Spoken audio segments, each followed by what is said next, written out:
Salut à tous, j'espère que vous allez bien. On se retrouve aujourd'hui pour parler du FC Barcelone en ce mercredi 6 juillet. On commence directement avec les photos de l'entraînement du jour du côté du Barça. Donc avant-hier, c'était les tests médicaux. Donc tout est ok pour tous les joueurs. Donc hier, il y avait entraînement. Aujourd'hui également entraînement et les photos du jour. On peut voir le cerveau de cette équipe, l'entraîneur Xavi, avec le nouveau équipement, avec bien sûr le sponsor Spotify. Bien sûr, vous savez que cette plateforme musicale maintenant sponsorise l'équipe du FC Barcelone. Donc voilà, Xavi est en train de parler, donc bien sûr tout le monde à l'écoute. Donc on peut voir qu'il y a un noyau de joueurs. Par exemple, on peut voir Aubameyang qui est présent, Ansu Fati, Sergio Roberto. Mais voilà, tous les autres joueurs comme Gavi, Busquets, tous ces joueurs qui ont joué à la fin de saison dernière des matchs par exemple de Ligue des Nations, donc avec leur pays. Donc eux reviendront un peu plus tard, que ça soit aussi Araujo, bien sûr, le défenseur uruguayen. Eux reviendront semaine prochaine à l'entraînement du côté du FC Barcelone. Mais bon, il y avait déjà un sacré noyau de joueurs, bien sûr, pour préparer cette future saison. Et quand Xavi parle, tout le monde écoute, voilà, dans les vestiaires, avant de s'entraîner. On va parler du jeune Pedri, les gars. Pedri en mode affûté. C'est vrai que Pedri, avec une saison dernière compliquée avec sa grave blessure, donc là il est en pleine forme, il est à 100%, il y aura un match demain les gars, il pourrait être disponible pour jouer, donc il est en pleine forme bien sûr pour la pré-saison, et il espère bien sûr faire une énorme saison. On espère que Pedri soit aussi très bon. On peut voir comme qu'il a pris un peu de masse musculaire, regardez ses bras, bon peut-être il force un petit peu avec son poing, donc ça paraît un peu plus gros, mais voilà, j'ai vu quelques photos qu'il a pris un petit peu de masse musculaire, donc il a fait pas mal d'entraînement, il s'est beaucoup entraîné là pendant la pré-saison, pendant les vacances on va dire, Pedri, puis il revient au top, en espérant qu'il fasse une énorme saison. Il va être beaucoup sollicité pour cette future saison, parce qu'avec le Barça, il y aura des matchs quasiment tous les 3 jours, puis il y aura aussi cette Coupe du Monde qui va demander beaucoup d'énergie en plein milieu de saison. Donc voilà, s'il n'y a pas de blessure, ça sent la grosse saison pour le jeune crack Pedri González. Donc voilà, toutes les photos bien sûr du jeune Pedri à l'entraînement du jour. On peut voir aussi le jeune Ansu Fati, lui également à l'entraînement, le jeune ailier du FC Barcelone. Quand tu penses à la saison qui arrive, bien sûr, ses pouces levés. On peut voir les autres joueurs comme Ter Stegen. Vous souvenez-vous, Ter Stegen n'avait pas été avec la Mannschaft lors des derniers matchs, donc lui était de retour aussi à l'entraînement. Voilà quelques photos du gardien Ter Stegen qui sera le gardien numéro 1, parce qu'on n'annonce pas de gardien du côté du FC Barcelone pendant ce mercato. Ça c'est le gardien Pena qui avait été prêté au Galatasaray, donc il revient de son prêt à Barcelone. Et aussi le gardien Neto, donc Neto on ne sait pas s'il va rester ou partir voilà, dans un futur club lors de ce mercato. Piqué aussi, on peut voir Aubameyang, le nouveau look pour Aubameyang, a coupé ses cheveux à l'attaquant gabonais. Nouvelle recrue les gars, Pablo Torre, souvenez-vous ce jeune joueur, donc il était bien présent à l'entraînement, ce joueur qui a préféré quand même jouer du côté du Barça que du côté du Real Madrid. Pourtant le Real Madrid proposait plus d'argent que le FC Barcelone, donc bonne chance à lui du côté de Barcelone. Donc Pedri, Aubameyang, donc voilà toutes les photos de l'entraînement. Ça fait plaisir de vous proposer les gars des photos de l'entraînement du jour, comme je faisais souvent lors des derniers mois pour le Barça et le Real Madrid, vu que c'est une chaîne 50% Real, 50% Barça. Donc voilà toutes les photos de l'entraînement du jour, bien sûr tout le monde est heureux de reprendre l'exercice. Et on peut voir aussi Franck Kessié avec, donc il s'est pas entraîné mais on peut le voir avec la tunique du FC Barcelone entraînement. Franck Kessié, le nouveau joueur du FC Barcelone, ça a été officialisé avant-hier, et on peut voir voilà Barcelone, donc Kessié est arrivé. Et aujourd'hui les gars, présentation de Franck Kessié, donc là quand je fais la vidéo il n'a pas encore fait toute sa présentation, donc après-demain dans l'édition de vendredi on aura toutes les déclarations de Franck Kessié, les photos officielles aussi de Franck Kessié avec le maillot du FC Barcelone. Mais il a déjà dit quelques mots donc déjà aux supporters du Barça, donc bonjour Culers, je suis là, Forza Barça. Il a également dit au micro de Barça TV. Donc c'est une grande opportunité de signer au Barça. Je veux tout donner pour ce club et il me tarde de commencer. Mon modèle, Yaya Touré, qui est ivoirien comme moi. Je veux gagner de nombreux trophées ici. N'oubliez pas que Yaya Touré a conseillé à Franck Kessié, qui se connaissent très très bien, de venir jouer du côté du FC Barcelone s'il avait l'opportunité une fois dans sa carrière. Il a eu l'opportunité et il est venu jouer du côté du Barça. Donc bonne chance à Franck Kessié qui va ramener de la puissance en milieu de terrain. Voilà un style que le Barça a très rarement comme dans son effectif. Donc voilà, bienvenue bien sûr à Franck Kessié. Donc voilà, c'est officiel. Et Kessié rejoint le club des joueurs qui ont porté les couleurs de l'AC Milan et du Barça. On peut voir Franck Kessié, on peut voir Ronaldinho qui avait joué aussi Barça, Milan. On peut voir aussi, je crois, il y a Rivaldo, il y a Kluivert, il y a Ronaldo R9 ou même Zlatan Ibrahimovic. Donc voilà, ils rentrent dans ce cercle très fermé bien sûr des joueurs Milan, Barça, enfin qu'ils ont joué dans ces deux clubs dans leur carrière. Mais aussi les gars, c'est officiel. Avant-hier, j'avais pas encore vu l'annonce officielle. Kessié du c'était officiel, mais avant-hier c'était pas encore officiel. Et cette fois-ci c'est bien officiel concernant Andreas Christensen, l'ex-défenseur de Chelsea rejoint l'équipe du Barça et lui sera présenté demain Donc Kessié présentation aujourd'hui, Christensen présentation demain pour le programme. À midi signature du contrat, midi 30 séance photo et 13h15 conférence de presse de Christensen. Donc en gros le programme pour Kessié c'est la même chose aujourd'hui, voilà à peu près aux mêmes horaires. Donc bienvenue à ces deux nouveaux joueurs, donc ils sont des nouveaux joueurs du FC Barcelone. Donc puissance en parlant de Kessié et classe en parlant de Christensen. Et donc ça c'était la une journal Mundo Deportivo hier et aujourd'hui Mundo Deportivo, il y a eu un entretien avec Franck Kessié, donc je vous donnerai bien sûr toutes ces déclarations après-demain. Donc je suis un travailleur, bien sûr, il vient pour vraiment donner le meilleur de lui-même du côté du FC Barcelone. Un petit coup d'œil cette fois-ci au programme. Voilà de cette pré-saison. N'oubliez pas que le Barça a repris l'entraînement. Donc le premier match amical, ça je vous l'ai déjà montré pas mal de fois, mais bon, on va en parler tout le temps. Donc c'est ce déplacement du côté de Olot, donc une équipe de deuxième division espagnole avant que le Barça prenne l'avion direction les États-Unis pour sa pré-saison aux USA. Donc Inter Miami, Real Madrid, Juventus et New York. Voilà pour ces matchs de pré-saison, cette pré-saison américaine, avant de revenir du côté de Barcelone et jouer contre UNAM. Donc c'est quoi cette équipe UNAM Mexique? Donc en gros c'est le trophée Gamper et les Pumas et Montpellier affronteront le Barça masculin et féminin au mois d'août lors du trophée Gamper. Vous savez, souvenez-vous, ça devait être l'AS Roma qui devait jouer contre cette équipe du Barça. L'AS Roma du coup a résilié son contrat, du coup ce ne sera pas l'AS Roma, on a entendu l'AC Milan, mais du coup l'AC Milan non, ça sera plutôt cette équipe des Pumas, voilà une équipe mexicaine et c'est officiel, voilà ça sera, ce match est prévu le 7 août prochain. N'oubliez pas qu'initialement contre l'AS Roma c'était le 6 août, donc ça sera le lendemain. Donc c'est contre cette équipe mexicaine pour la section masculine, et pour les filles ce sera l'équipe française de Montpellier qu'elles affronteront le FC Barcelone féminin. Donc voilà les deux matchs du trophée Gamper, voilà c'est officiel, on peut voir que ça a été mis sur le Twitter officiel du FC Barcelone. On va parler cette fois-ci mercato, tout d'abord des joueurs sur la sellette, en gros les joueurs qui devraient quitter le club. Tout d'abord on va parler de Umtiti.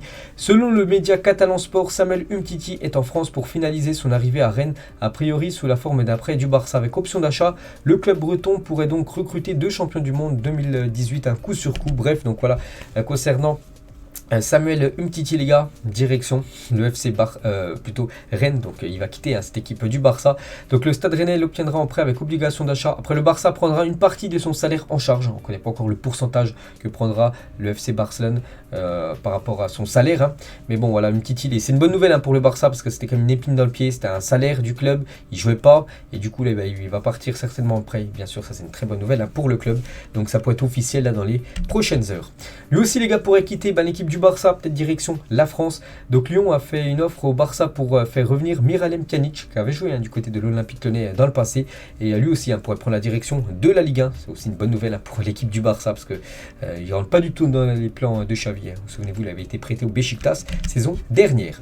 Lui aussi les gars pourrait certainement aller voir ailleurs. Donc Jorge Mendes, l'agent de Nico, souhaite que le joueur parte en prêt pour obtenir plus de minutes. Certaines personnes du club ont des doutes à ce sujet, donc lui aussi pourrait partir tout simplement ailleurs, Nico Gonzalez. Donc lui partirait en prêt parce que Xavi pourrait compter sur lui, mais plus dans le futur, et bon peut-être pas pour la saison prochaine, donc c'est pour ça que le mieux certainement c'est un prêt.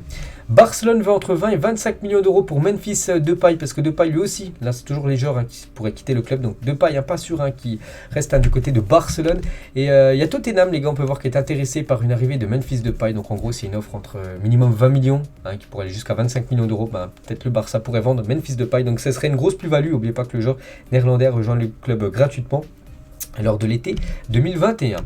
On va parler de ce joueur les gars. Xavi acceptera uniquement de laisser partir Frenkie de Jong si Bernardo Silva viendra. Donc voilà, en gros si de Jong quitte le club, c'est quasiment sûr que Bernardo Silva lui vient du côté du Barça pour remplacer tout simplement Frenkie de Jong. Et si Manchester United offre 75 millions d'euros plus 12 millions d'euros de bonus, Barcelone acceptera l'offre. La dernière offre était de 65 plus 22 millions. Donc en gros c'est le même chiffre, voilà, 75 plus 12 ça fait 87 et 65 plus 22 ça fait 87. Donc pourquoi le Barça accepterait la première offre et pas la deuxième? Parce qu'en gros le Barça récupérait directement 75 et non 65. Il y aurait 12 millions de bonus. N'oubliez pas que le bonus des fois les clubs gagnent le bonus quelques années après. Donc voilà, le Barça aimerait vraiment avoir déjà 75 millions directement et 12 millions de bonus dans le futur les gars pour laisser partir un Frenkie de Jong. Donc ça pourrait être un transfert à plus de 87 millions d'euros, le transfert de Frenkie de Jong du côté de Manchester United. Et on peut voir que de Jong Et Haaland bataillerait pour obtenir l'ancienne maison d'Ole Gunnar Solskjaer, évaluée à plus de 4 millions d'euros du côté de Manchester. Donc en gros, Frankie de Jong cherche une maison du côté de Manchester. Donc voilà une petite info concernant le néerlandais. On va parler de ce joueur aussi qui pourrait quitter le club, c'est Riqui Puig, et poussé vers la sortie. Puig devrait finalement prolonger au Barça et être prêté à la Fiorentina la saison prochaine. Donc voilà, tout est dit dans ce texte. Peut-être direction la Serie A pour le jeune Riqui Puig. Lui aussi les gars, ça sent le départ. Donc les derniers détails du prêt de Clément Lenglet à Tottenham sont en cours de finalisation. Le joueur est tombé d'accord avec les Spurs. Donc en gros, là, c'est une question aussi d'heures, peut-être de jours. Le départ de Clément Lenglet du côté de la Première Ligue. Côté arrivée, c'est bien de laisser filer des joueurs, mais bien sûr, il faut faire venir des joueurs. Donc Marcos Alonso voudrait rejoindre le Barça dès cet été et pourrait transmettre une transfert request. Donc il s'agit d'un dispositif dont tous les joueurs de Première Ligue peuvent user pour quitter leur club et vise à les soutenir dans leur démarche de départ. Donc il lui reste 1 an de contrat. Marcos Alonso du côté de Chelsea, lui veut quitter cette équipe de Chelsea pour rejoindre l'équipe du Barça. Donc il a 31 ans. Et voilà, il pourrait utiliser transmettre une transfert request tout simplement pour que la Première Ligue soutienne tout simplement son départ du côté de Barcelone. Lui aussi les gars, il pourrait venir du côté du Barça d'après Gérard Romero, donc un journaliste espagnol. La signature de Rafinha au Barça s'est fait à 95%. Donc voilà, pratiquement sûr, en gros c'est bouclé. Voilà, 95%, donc c'est très très bien parti. Après voilà, c'est seulement pour l'instant des rumeurs, pour l'instant il n'y a encore rien de signé. Mais ce serait bien sûr une très très bonne nouvelle de voir Rafinha débarquer du côté de Barcelone. Jorge Mendes est à Barcelone aujourd'hui, donc c'était avant-hier. Jorge Mendes a ce super agent qui a beaucoup de joueurs sous son aile. Je pense à Nico Gonzalez, un joueur du FC Barcelone. Je pense aussi à Bernardo Silva, un joueur que le Barça aimera voir. Je pense aussi à Cristiano Ronaldo et on va parler d'une énorme bombe. Jorge Mendes a proposé Cristiano Ronaldo au Barça parce que CR7, un joueur que le Barça connaît très très bien vu qu'il jouait dans le club rival, le Real Madrid. Donc il voudrait quitter son club actuel Manchester United et Jorge Mendes, son agent, a proposé Ronaldo au FC Barcelone. Incroyable. Donc Laporta et Mendes discuteraient actuellement de la possibilité du transfert de Ronaldo au FC Barcelone. Bon après moi j'y crois pas. Après vous savez que dans le foot des fois il se passe des choses complètement ouf. Donc ce serait ouf bien sûr de voir Cristiano Ronaldo débarquer du côté du Real. Après voilà il y a du côté du Barça. Après il y a déjà des joueurs qui ont joué au Barça et au Real comme Luis Figo. Comme Samuel Eto'o, comme aussi Le Drup, donc c'est un joueur danois, légende, ou même Ronaldo, les gars, qui avait joué au Barça et aussi au Real Madrid dans sa carrière. Donc pourquoi pas Cristiano Ronaldo, ce serait totalement fou. On va parler du jeune Gavi, en accord entre le Barça et Gavi pour une prolongation jusqu'en juin 2026, sa signature prévue la semaine prochaine. Donc là aussi, tout est dit, ça bien sûr c'est une bonne nouvelle. N'oubliez pas qu'il est en fin de contrat en juin 2023, donc l'année prochaine, donc il pourrait prolonger de 4 saisons supplémentaires du côté de Barcelone. Concernant Jules Koundé, Séville a confié le départ de Jules Koundé à Jorge Mendes, prix initial, donc prix de départ 65 millions d'euros minimum, le transfert de Jules Koundé dans un autre club qui pourrait être le FC Barcelone, donc c'est aussi affaire à suivre. On va parler de Jordi Alba, qui est une légende du côté du FC Barcelone et 10 ans ont passé depuis la présentation de Jordi Alba au Camp Nou. Retour sur sa carrière en Blaugrana. Donc le latéral gauche du Barça est arrivé il y a 10 ans au Camp Nou le 5 juillet 2012. On est le 6 juillet, donc c'était hier exactement. Donc hier c'était un épisode du Real, donc on va en parler aujourd'hui. Donc déjà 10 ans, jour pour jour quasiment, que Jordi Alba est un joueur du FC Barcelone. Donc le Barça et Valence trouvent un accord en 2012 alors que Jordi Alba dispute l'Euro en Pologne et en Ukraine avec la sélection espagnole. Le latéral gauche devient la première recrue de l'ère Tito Villanova le 28 juin 2012, soit 3 jours avant la finale de l'Euro remportée par l'Espagne contre l'Italie 4-0. Le nouveau joueur du Barça marque un but exceptionnel lors de cette affiche de football international et se fait connaître du grand public. C'est ça qu'il avait été buteur lors de la finale de l'Euro 2012. Donc Alba de retour au club où il avait déjà été formé, réalise ses débuts en équipe première le 19 août 2012 contre la Real Sociedad en Liga au Camp Nou, donc une victoire 5-1 du FC Barcelone. Il devient par la suite un cadre de l'équipe qui brille en Liga et totalise 100 points, un record, donc avec plus de 429 matchs disputés du côté du FC Barcelone. Donc il est dans le top 10 des joueurs comptant le plus de rencontres dans l'histoire du club devant Guillermo Amor, 421. Il a soulevé 5 trophées de la Liga, 5 Coupes du Roi, 3 Super Coupes d'Espagne, une Ligue des Champions, une Super Coupe d'Europe et un Mondial des clubs sous le maillot du Barça. Donc meilleur passeur parmi les défenseurs en Europe, c'est qu'il a délivré énormément de passes décisives. Donc déjà cette saison, il y a eu beaucoup aussi. Les saisons précédentes, on savait la connexion spéciale qu'il avait avec Léo Messi. Donc malgré sa position défensive, le latéral Blaugrana, c'est se montrer décisif et pour cause, aucun autre défenseur du vieux continent n'a délivré plus de passes D que lui, 85. Il a été l'auteur de 23 buts et a donc été impliqué sur 108 buts avec le Barça. Il est le troisième meilleur passeur de l'histoire du club derrière Messi et Luis Suarez. Incroyable, hein, bien sûr, alors que c'est un latéral gauche. Et il a d'ailleurs formé un des duos les plus prolifiques de l'histoire du football avec le septuple Ballon d'Or, donc Léo Messi. Son entente avec Messi a permis au prodige argentin de bénéficier de 23 passes D du latéral gauche Blaugrana. Donc voilà, tout est dit les gars par rapport au parcours de Jordi Alba qui continuera une saison de plus du côté du FC Barcelone. Il est en fin de contrat l'année prochaine en 2023 et là peut-être il pourrait peut-être arrêter avec le Barça, le légendaire Jordi Alba. Il est encore difficile pour certains supporters barcelonais de faire le deuil voilà, du départ de Léo Messi, déjà plus d'un an. Parce qu'il y en a qui ont acheté le nouveau maillot du FC Barcelone, enfin floqué bien sûr Messi, numéro 10 dans le dos.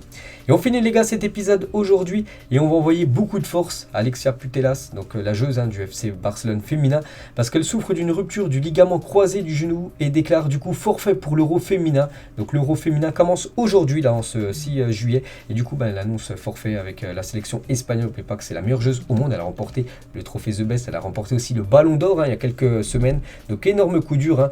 Donc force et courage à Alexia Putellas, victime d'une blessure au ligament croisé antérieur du genou gauche. Tu reviendras plus forte, Ballon d'Or. Donc voilà le message du FC Barcelone par rapport bien sûr à Alexia Putellas pour lui envoyer beaucoup de force. On peut voir que ça fait les unes aujourd'hui en Espagne à As. Donc nous sommes tous Alexia et la une du journal Marca 23. Alexia pour un rêve, remporter bien sûr cet Euro féminin. Donc voilà les gars, la fin de cet épisode. J'espère que ça vous a plu. On se retrouve demain. On parlera cette fois-ci du Real Madrid. Bonne journée à vous et à demain.